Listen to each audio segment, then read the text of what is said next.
confirming that she is now back home in Bengaluru. What's more is that the star shuttler joins us here on News 9. Many thanks for taking out the time, PV Sindhu. It means the world to News 9. And of course, all the media channels have already picked your brain. It's harrowing. The past 72 hours, you've already described that as being very scary. I do need to, make you go through those moments once again so that the people really know. And the entire nation was rooting for you, not just for you, for all the stranded Indians out there, not just Indian nationals, all the other international passengers that were stranded at one of the busiest airports. What was that moment like? You've already shared so much, but give us a glimpse of those 72 to 80 hours. Yeah, so I mean, it was a bit scary and it was very stressful, I must say, because actually when we landed in Dubai, I think after 15-20 minutes, they said, the airspace was closed. So we didn't understand all of a sudden why, because few hours back, the Indian contingent, some of the players were actually, had a transit in Dubai and they landed in Birmingham. So I was like all of a sudden, why was this? And then we started waiting, and then they said, we have the flight delayed. So we said okay, and then we waited.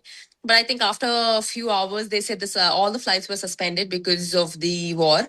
And of course, it was a bit stressful. And I was like, when do I go to the tournament? And, how is it going to go? And we were waiting, but they said for today, everything was shut. And tomorrow, maybe it might open, because they also didn't have any idea what was going on and when will they open the airspace, because they've been getting the instructions from the higher authorities. And of course, the airlines people were like, we have no idea what is going on. And they kept us waiting. And finally, they said, for today, it's cancelled and we would give you a transit hotel. So that's when we've decided, okay, we would actually go to a transit hotel, because it was very crowded, because almost all the flights got cancelled. And from different terminals, there were so many people, not just people who were going to the Europe, but also people coming from the US or different countries, were stuck in Dubai. So I think it was a bit terrifying, because, Sure. we started our way back to the hotel, and my coach was in the airport. Yeah. And it was quite where he was suddenly, we messaged him saying, is everything okay, because we were seeing the news. And he said there was a lot of smoke, and he started running. So it was kind of terrifying, because we didn't know what was happening. So I think he heard a big noise. That's what he told us. I don't know if it was a debris or explosion or drone or what it was, but he said there's a lot of smoke coming. And he started running, and they got everybody out, and they took them also to the hotel. So that was very, very terrifying initially. I'm sure. You rightly pointed out, you were following the news. A lot of Gulf nations came under this expansive chaos and the retaliatory attacks by Iran. Many of that debris and missiles also striking some posh localities across Dubai. So even the hotels weren't safe. But thankfully, you're back home now. They say the badminton court is a battleground as well. But to be actually on a quintessential battleground, feeling emotionally and mentally caught inside it. As an athlete, you're training for it all throughout, training for pressure. But did your training as an athlete help you remain in focus in those, primal moments? The instincts kick in, Well, yeah, I mean, definitely it is, a little bit scary and terrifying, because we were also able to hear some noises and sounds because, right in front of our hotel, like from the hotel, we were able to hear, and we were able to see some, some missiles getting intercepted. So, I mean, it is quite scary, but, I tried to stay calm. It's not easy. It's it's an experience where, I mean, I don't want anybody to experience it. But obviously, in these times, it was just that we were hoping that, we need to be safe. And, for like now, I understand I couldn't go for the tournament. I couldn't go for All England Championships. But I think, at this point of time, life comes first. And that is the first priority for me. So for us, it was like we had to get back home safe or be safe. That was the whole thing, and we were staying calm. Me and my team, we were staying calm, and even though inside I was having a lot of stress, but still, to the people out there, because there were a lot of Indians, they kept asking like, what is it, do you have any idea, when are we going to go? I said, Yeah. I'm on one of you, and I've been coordinating. But I must say the Indian consul general from Dubai, and also our government had Right. really helped us in every way, not just me, but also all the I, Indians. I, I wanted to come to that because you see, on social media, people are hitting out at the consul general, people are hitting out at the authorities, but there are good things that the authorities are also doing on the ground. You've mentioned it quite a few times that during the ordeal, you praised the Indian consulate. You said the Dubai authorities and the airport staff really helped you out as well. A big and great shout out to them. Would you want to expand that message here? Yeah, of course. Because see, I understand it might take some time there, because there are a lot of, like, even their hands are tied up, because there are n number of Yep. people, and the whole and Dubai is one of the safest and busiest airports. So it was not easy also for them, but they were also equally managing, coordinating, and made sure everybody is accommodated in a very way. Because whenever we wanted something, they were also obviously stressed out, but they've really managed it well in terms of making sure they gave us a transit hotel, and also there was some food given to us at the airport as well in Dubai. So in a way, also the Indian consulate people also came to the airport. They were also looking after like what needs to be done, and because it was a chaos and there were so many people, and after some point, the immigration was shut, because there were so many people and it was crowded, and they were not allowing any of them to go out of the airport because it was very, very crowded. So I understand that it does take time for them also, and to actually get all the people together. But I think they have managed it well. The airport staff and the Emirates Airlines people, and of course the Indian consulate general people as well in Dubai. And I mean, like, even I've been getting a lot of calls from the media, and of course our sports minister had called us. Ramon Naidu sir has called me, Raksha ma'am has called me, and my association, badminton association people have called me asking, is everything okay, and how is the situation there? So I think I understand their concern. But I must say, like, even the day we left, the Emirates people have actually gone to the hotels, and took all our details, and they called us saying, if you're going to India, please do come to the airport immediately. I think, yeah, amazing that they have done that, and I'm very thankful for that. It's not easy to get flights, but also to India, getting flights, and obviously there are only Absolutely. a few flights that had come day before, and they have managed it, and also they have really managed it very well. So Well, yeah. all right. A quick segue. I must ask you this because I've mentioned it earlier as well. You're the pride of the nation. There is no chance people missed you out at one of the busiest airports in the world, quite rightly the melting point, as it were. You were heading for a tournament as well. Did people have the nerve to come and ask you for an autograph in that chaotic situation as well? Yeah, some of them did, and of course, it was good that there were a lot of Indians at the hotel as well. Yeah, So they've been taking photos, and also in a way, it was good that we all were coordinating, because they also wanted to know what is the next thing, or how is it going to resolve, or when are we going to go back. So in a way, they also understood the situation, and they were like, in fact, we are sorry that you couldn't go to the tournament, and I hope it will resolve soon. That's what even they've been telling.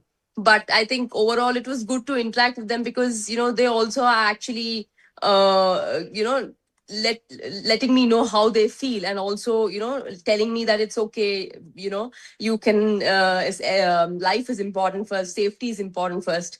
So I think it was good to actually interact with a lot of Indians out there. moments, even in these grim moments, that's the little bit of normalcy that you can actually cling on to in those chaotic setups.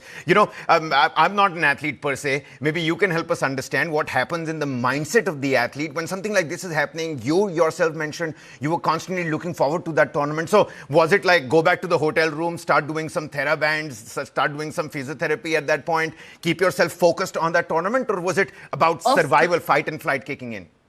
No, of course, there was a gym there, and we were making sure that, there was. Wow. I was So eating. I a war was. is happening. A war is happening, but PV Sindhu is in the gym working out.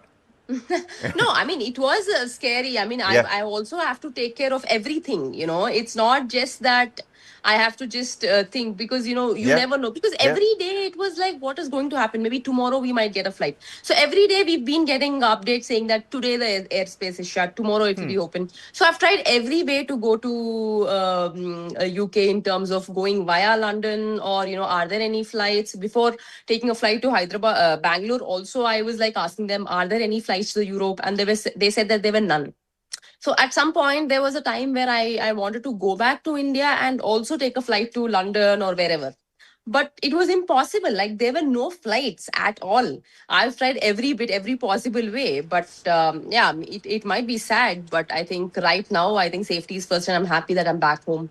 We all are happy that you're back home. And, whilst you're at it, I know you're not a geopolitical spokesperson, Pusarla Sindhu, but, we must ask you this. As somebody who constantly is on the globe-trotting mission, who's constantly taking flights, and suddenly there is no flight to take. You need that safety, that stability across the world. What's your viewpoint? I don't want you to be outrightly political, but what's your viewpoint on, just your opening submission as to what's really happening, the entire chaos that is at play? Because as sportsmen, and especially, racket sports, the individual sportsmen and athletes, they need to travel across the world constantly. And for that, you need a stable world now, don't you?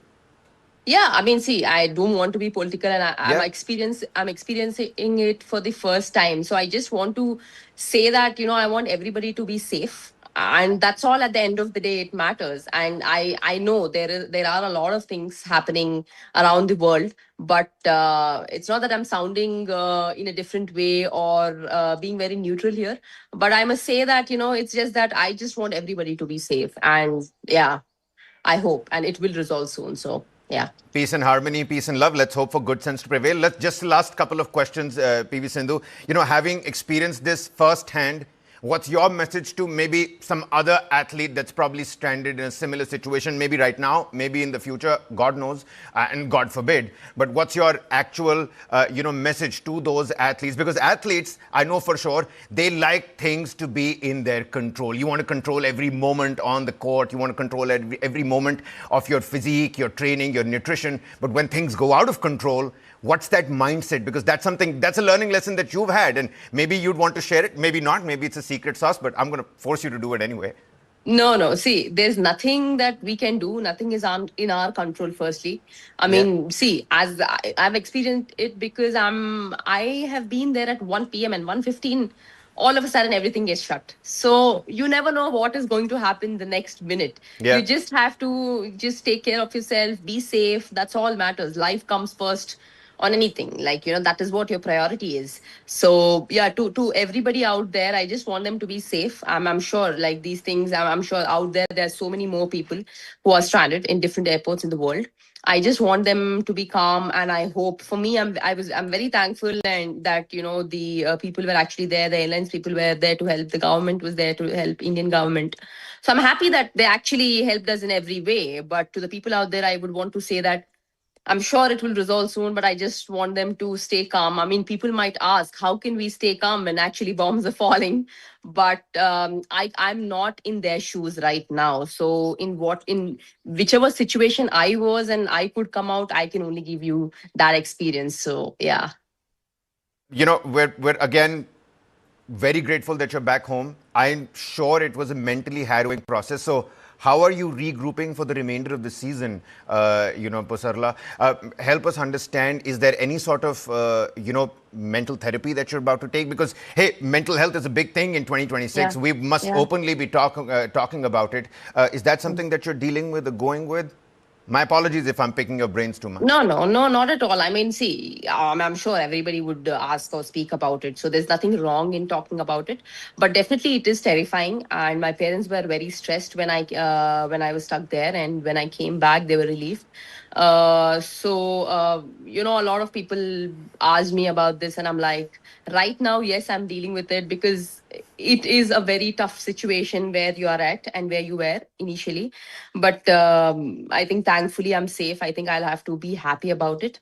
But at the same time, in the upcoming tournaments, yes, I have to come back, play sport, enjoy sport. I think that gives me a kind of a distraction if I play sport because I enjoy playing sport. So I think right now, next I have a lot of tournaments coming up, and in fact, I have a Swiss Open coming up. Yeah. And again, I mean, the sad part is all the flights are completely full or unavailable. So I don't know what is going to happen at the moment. I'm just going to wait and see for the next 2 3 days, and yeah, I hope everything comes back to normal. Yeah, we hope so too. Well, on that note, I think happy Holi greetings are in order. Happy A very Holi. happy Holi to you, PV Sindhu. Before we let you go, we must know one of your, happiest memories about Holi. How do you like to celebrate Holi? Is it a big thing where you stay? Are you a big Holi person or no? I like playing Holi, but most of the times we are traveling, we have tournaments. Yeah. So the one time I enjoyed with my family and like everybody was during my wedding. So it was like a haldi kam Holi, I would say. Yeah. That was the happiest moment. Yeah. But otherwise, mostly we are traveling Yeah. and mostly we are playing some other tournaments. Yeah. Your happy Holi message to all our viewers.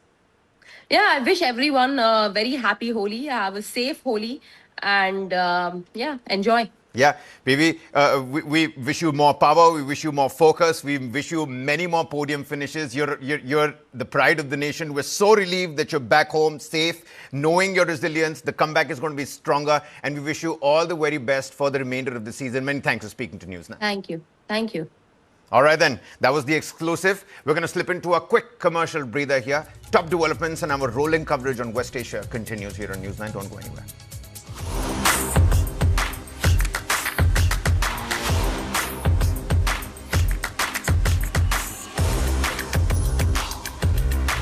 This is India's #1 news network, and you're watching News9, English news as it should be.